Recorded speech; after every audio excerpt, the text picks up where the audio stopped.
Welcome back to my channel. तो कैसे हैं आप सब लोग? आए हो आप सब लोग अच्छे हो? मैं भी बहुत ज़्यादा अच्छी हूँ। तो गाइस आज का व्लॉग कुछ उल्टी तरीके से शुरू हो रहा है। तो उल्टी तरीके से इसलिए क्योंकि मैं हॉस्पिटल से आ चुकी हूँ। रात के बज चुके हैं 10 बज के 10 मिनट हो चुके हैं आई थिंक।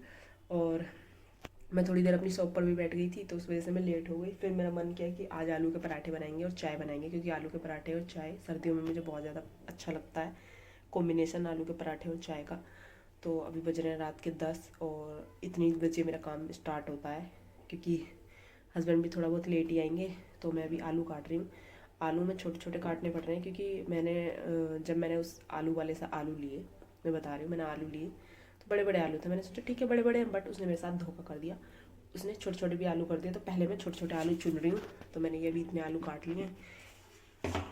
अभी तो मुझे इसके कहीं डबल काटने हैं, क्योंकि मैं सुबह के लिए भी पिट्ठी रखना चाह रही हूँ, जिससे कि हमारे ब्रेकफास्ट में भी आलू के पराठे हो जाएंगे। ठीक है, तो उसके लिए मेरे को छोटे छोटे आलू चुनने पड़ रहे हैं। तो आज तो भाई साहब क्रेजी वाला डे हो गया है कि मुझे व्लॉग उल्टा शुरू करना पड़ रहा है रात के 10 बजे से। पता नहीं कैसे। तो अब मेरे को छोटे छोटे आलू काटने में, मतलब छीलने में टाइम भी लग रहा है। मैं क्या करूँगी ना, सीधे इन आलू को छील के और इसको ऐसे ही उबालने रख दूँगी। तो फिर उसके बाद ये मुझे छीलने नहीं पड़ेंगे। छील के अच्छी तरीके से धो के ऐसे ही उबालने रख दूँगी, तो फिर मुझे ये मतलब छीलने नहीं पड़ेंगे, क्योंकि आजकल नए वाले आलू आ रहे हैं तो वो ऐसे घिस के ऐसे ऐसे घिस के साफ़ हो जाते हैं। अभी मैं वही वाला काम करेंगे। ऐसे ज़्यादा टाइम नहीं लगेगा, क्योंकि मैं अगर एक काम पे लग जाऊँ ना तो उस काम को बहुत जल्दी कर देती हूँ बस। और आज मुझे प्याज सस्ती मिल गई थी मार्केट में, 30 रुपये किलो। तो मैं 1 किलो प्याज भी लेके आ गई हूँ। और 1 किलो, आधा किलो शायद पहले की भी रखी है, तो 1.5 किलो प्याज हो गई है। अब मैं ऐसे क्या करूँगी, क्योंकि प्याज का ना कुछ अता पता नहीं है यार। प्याज इतनी महंगी हो जाती है, लहसुन भी इतना महंगा हो रहा है। आई थिंक 400 रुपये किलो लहसुन हो रहा है। तो हद है, 400 रुपये किलो। तो मैंने सोचा कि लहसुन 400 रुपये किलो हो रहा है, तो मैं लहसुन तो थोड़ा ही बहुत लाती हूँ, बस ओनली तड़का वगैरह लगाने के लिए। तो अभी मैं प्याज लेके आ गई हूँ। तो कम से कम प्याज तो मेरे घर पे बल्क में रहे आए, मतलब रहनी चाहिए, है ना। तो प्याज मैं ले आई हूँ 1 किलो और गाइस मेरी जो बैंड बजी पड़ी है ना गले की, क्योंकि एक तो मेरे को खांसी हो रखी है, कफ वाली खांसी हो रखी है, और मेरी वो खांसी जा नहीं रही है। बिकॉज क्योंकि जो खांसी वाली सिरप है ना, उससे मुझे नशा हो जाता है।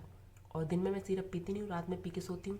तो एक टाइम पीने से कुछ हो नहीं रहा है। कम से कम दिन में 3 बार पी जाती है खांसी की सिरप, और मैं दिन में 3 बार नहीं पी पा रही हूँ, मैं रात में पी पा रही हूँ। और आज मैं दिन में गलती से पी के चली गई, तो भाई साहब क्या मैं झूमते झूमते काम कर रही थी। बिल्कुल भी अच्छी वाली फीलिंग नहीं आ रही थी। मुझे ऐसा मन कर रहा था कि मुझे कोई लेटने के लिए बोल जाए कि मधु तू सो जा, तो मैं सो जाती। बट ऐसा नहीं कर सकते। तो अब मेरी देखो कल छुट्टी है, कल मेरा ऑफ है। बाय द वे कल मेरा ऑफ है। तो नर्सिंग वालों की लाइफ में यही होता है भाई साहब, ऑफ मिल जाए ना तो डायमंड मिल जाए। तो कल मेरा ऑफ है। तो अभी मैं दवाई पीऊँगी, फिर कल दिन में 3 बार दवाई पी लूँगी, तो मेरा शायद मैं अपनी खांसी को ठीक कर पाऊँ। और जो मेरे को जुकाम चला गया था वो वापस आ चुका है, पता नहीं कैसे। मेरी तो कोई गलती नहीं है इसमें जुकाम आने के पीछे। एक तो मुझे ना सर्दी बहुत जल्दी लग जाती है यार, बच्चों की तरह। मतलब बच्चों की तरह क्या, मुझे बहुत सारे लोग ऐसे होंगे जिनको सर्दी बहुत जल्दी आके एकदम पकड़ लेती कि हाँ हाँ मैं तुझे पकड़ लूँगी। सर्दी ना उसी तरीके से मेरे ऊपर अटैक कर रही है। एक तो मैं इतना मतलब सब कुछ पहन के रहती हूँ। अभी मैंने अंदर थर्मल पहना हुआ है, बाहर ये पहना हुआ है, और इसके बावजूद भी मुझे सर्दी एकदम आके पकड़ लेती है। और पैर में मैंने गर्म वाले सॉक्स भी पहने हुए हैं, गर्म वाले भाई साहब जूते भी पहने हुए हैं। इतना कौन पहनता भाई। मैं पहनती हूँ कि सर्दी मुझे आके पकड़ लेती है। तो मैं अपने आप से खुद परेशान हूँ। अब मेरे को कोल्ड हो रखा है यार। आज मेरे को ना स्टीम लेनी पड़ेगी, क्योंकि बिना स्टीम के तो काम बनने से रहा। तो स्टीम मुझे लेनी पड़ेगी। और बाकी आज का दिन मेरा हॉस्पिटल में ऐसा था कि कोई पेशेंट था नहीं, और गला मेरा एकदम जाम हो रखा था। ना तो मैं सही से सो पाई, ना सही से सांस लेने बन रहा था, कुछ भी नहीं। उसके बाद फिर शाम में आते हुए पेशेंट आ गया, तो फिर मैं आ गई। तो मैंने कुछ ब्लॉग आज हॉस्पिटल में किया नहीं, मैंने सोचा।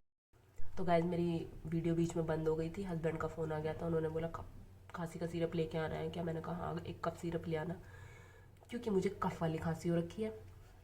कितनी चिंता है मेरे हस्बैंड को मेरी। सब लोग बोलते थे, सब लोग क्या, मेरे घर वाले बोलते थे कि तुझे तो ऐसा परिवार मिलेगा, तुझे तो ऐसा ससुराल मिलेगा, बट उनका मैंने कहा गलत कर दिया, तुझे तो ऐसा ससुराल मिलेगा, लेकिन ससुराल मुझे अच्छा मिला। शादी होने के बाद मेरी लाइफ और ज़्यादा अच्छी कट रही है। Can you imagine? तुम भी शादी करो, तुम भी शादी करो लड़कियों जल्दी। मतलब कुछ भी, कोई लड़की शादी के बाद नहीं खुश कैसे हो सकती है? मैं हो सकती हूँ, मैं। हाँ मतलब मैं वो लड़की हूँ जो शादी करने के बाद खुश हूँ, क्योंकि शादी से पहले क्या होता था ना, मैं बता रही हूँ, शादी से पहले क्या होता था कि भाई साहब, एक तो मैं कामचोर थी बहुत ज़्यादा, ठीक है। चलो मैं अपनी कहानी बता ही दूँ, अब मैं लेट हो ही रही हूँ तो। एक तो मैं कामचोर थी बहुत ज़्यादा, ठीक। और कामचोर के साथ साथ, नहीं कामचोर थी बस, काम से चोरी करती थी मैं। और किसी का चोर मैं क्यों बताऊँ कि मैं किस किस चीज़ में चोरी करती थी। तो मैं काम चोरी बहुत ज़्यादा करती थी।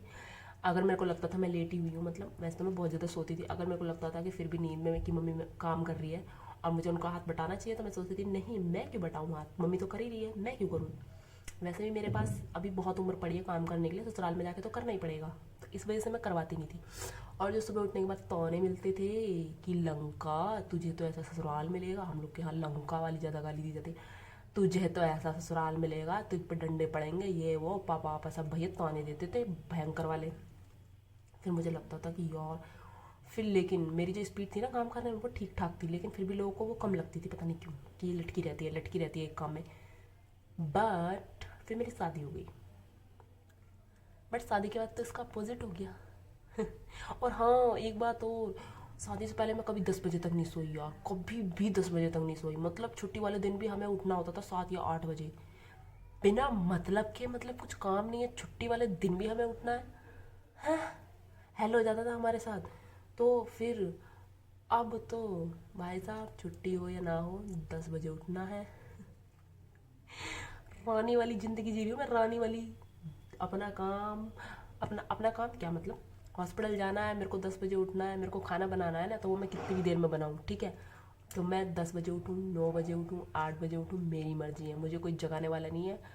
हस्बैंड तो बिल्कुल नहीं जगाते मेरे, बिल्कुल नहीं जगाते, ठीक है। एक उन्होंने प्रॉमिस लिया था कि मैं तुम्हें कभी नहीं जगाऊंगा, तो वो प्रॉमिस आज तक अभी तक चल रहा है, 3 साल हो गए कि मैं तुम्हें कभी नहीं जगाऊंगा, तो वो नहीं जगाते, चाहे मुझे हॉस्पिटल से लेट क्यों ना हो जाए। लेकिन ये चीज़ गलत है, मुझे हॉस्पिटल से लेट करा देते हैं कभी कभी, मुझे जगाते नहीं है, इतना ज़्यादा प्यार उमड़ जाता है। फिर मैं जो उन पर गुस्सा होती हूँ, यार तुम ऐसे क्यों करते हो, मुझे बता दिया करो। तो ये वाली बात है यार, शादी के बाद तो ज़िंदगी ठीक ही ठाक कट रही है, जो भी हो जैसी भी हो। तो या गाइस, यही था मेरी स्टोरी और यही था मेरा व्लॉग। देखो ऐसी बातें फेंकते फेंकते मेरा व्लॉग बन गया एक। सो यार टेक केयर, बाय बाय। अगर मेरी कहानी अच्छी लगी हो तो वीडियो को लाइक कर देना, चैनल को सब्सक्राइब कर देना।